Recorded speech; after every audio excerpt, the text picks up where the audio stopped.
একই বই একই পড়া, আমরা কেন বেতন ছাড়া? কোনো চক্রান্ত, কোনো ষড়যন্ত্রের শিকার আমরা হয়েছি, যার জন্য আমরা এইভাবে করে বঞ্চিত এখন পর্যন্ত রয়ে গেছে। আমি দারিদ্রতার সীমে আমি সহ সমগ্র নন এমপিও টিচাররা দারিদ্রতার কষাঘাতে নিষ্পেষিত। হয় এমপিও নয় আমাদের রাজপথে মৃত্যুবরণ করব। আমাদের এই জীবনে আর কোনো দাম নাই। একই বই একই পড়া, আমরা কেন বেতন ছাড়া? নিশ্চয়ই আপনি বুঝতে পারছেন, ওই যারা এমপিভুক্ত টিচার, যারা সরকারি চাকরি করেন, তারাও যেই বই পড়ান, আমিও সেই বই পড়াই, আমরা সেই বই পড়াই, একই বই একই পড়া, কিন্তু আমরা হলাম বেতন ছাড়া। তো আর আমাদের চাকরি হয়েছিল এমপিও পাবার লক্ষ্যে। এইভাবে না, আমরা তলাবিহীন ঝুড়ি না। একটু ভেঙে বলি আমাদের চাকরি হয়েছে কিভাবে করে? আমাদেরকে প্রতিষ্ঠান করার নামকরণের অনুমতি দেওয়া হয়েছিল, নামকরণ হয়ে গেল। তারপরে অনুমতি দিল আমাদের শিক্ষার্থী ভর্তির অনুমতি। তারপরে দেওয়া হলো কি তিনটা বিভাগ, অন্তত 2টা বিভাগ না হলে প্রতিষ্ঠান চালানো যায় না। 3টা বিভাগের অনুমতি। তারপরে ছাড়পত্র দিল সাবজেক্ট খোলার। তারপরে দিল আমাদের কলেজ কোড। তারপরে দিল কি EIAN নাম্বার, একটা কলেজের নাম্বার আছে সবার। তারপরে কি দিল? পাঠদানের অনুমতি দিল। এই এতগুলি পর্ব শেষ করার পরে আমরা পেলাম স্বীকৃতি। তো আমরা ভুই ফুরে আসি নাই, আমরা তলাবিহীন ঝুড়িও না। তারপরে যেই স্বীকৃতি হয়ে গেল, তখন আমার ন্যায্য পাও না, আমাকে এমপিও দেওয়া হবে, এমপিভুক্ত করা হবে। আমি সরকারি একটা স্কেলে আছে, সেই স্কেলে আমি বেতন পাবো। কিন্তু আমরা দেখতে পাচ্ছি যে এখানে আমাদের ঘাটতি হলো কি, আমাদের যারা নীতি নির্ধারক আছে তাদের চিন্তার ঘাটতি আছে। তা না হলে এইভাবে করে আমাদের রাখার অর্থটা কি? আপনি দেখেন টিচার কি কম দেখছেন, কত টিচার এরকম। তাহলে সবাই কি ভুই ফুরে আসছে? সবাই নিয়ম মাফিক আসছে।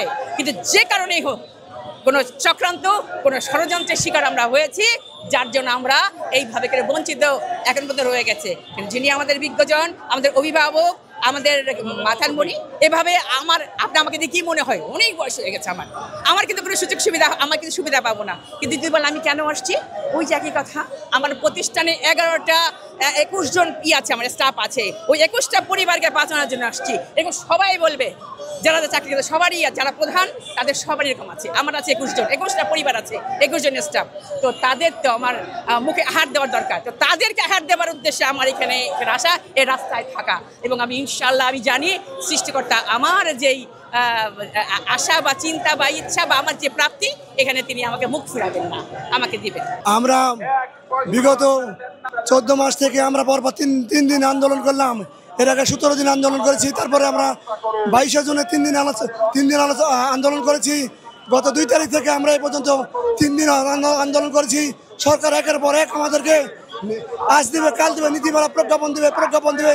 এই প্রজ্ঞাপনের নামে আমাদের সাথে প্রহসন চালাচ্ছে। ভাই, আমরা যে 1 ঝাঁক তরুণ শিক্ষক 10-13 আমার চাকরিতে জয়েন করা, এই সময় থেকে আমরা যে মেধা মনন নিয়ে, যে প্রজ্ঞা নিয়ে আমরা চাকরিতে জয়েন করেছিলাম, সেই মেধা স্বপ্ন সব ধূলিসাৎ হয়ে গেছে। আমাদের শিক্ষা দীক্ষা, আমাদের ছেলে মেয়েকে আমরা ভালোভাবে দিতে পারিনি। এর মূল কারণ হচ্ছে নন এমপিও শিক্ষকদের পারিবারিক, সামাজিক, অর্থনৈতিক কোনো রকমের কোথাও কোনো মূল্যায়ন নাই। আমি ব্যক্তিগতভাবে আমার মেয়ে একটা সরকারি কলেজের ছাত্রী, আমি এখন মানবতা জীবনযাপন করছি। তার শিক্ষাভার সহ আমার পরিবার দিন থেকে প্রতিদিন ডে বাই ডে আমি দারিদ্রতার সীমে আমি সহ সমগ্র নন এমপিও টিচাররা দারিদ্রতার কষাঘাতে নিষ্পেষিত। আমাদের জীবন মান একেবারে নিম্ন থেকে নিম্নতর স্তর বসে যাচ্ছে। তাই ডক্টর মোহাম্মদ ইউনূস স্যার, উনি সারা পৃথিবীর স্বনামধন্য ব্যক্তি, উনি নোবেল জয়ী। আমাদের শিক্ষা উপদেষ্টা সিআর আবরার স্যার, শিক্ষা উপদেষ্টা সহ সকল ঊর্ধ্বতন কর্মচারীকে আমাদের নন এমপিও অভিশাপ থেকে মুক্তির জন্য বিনীত অনুরোধ করছি। হয় আমাদের শেষ আন্দোলন, হয় এমপিও নয় আমাদের রাজপথে মৃত্যুবরণ করব। আমাদের এই জীবনে আর কোনো দাম নাই। Coward died many times before they are dead. আমরা কাপুরুষের মতো বারবার বাঁচতে চাই না, আমরা বীরের মতো বাঁচতে চাই।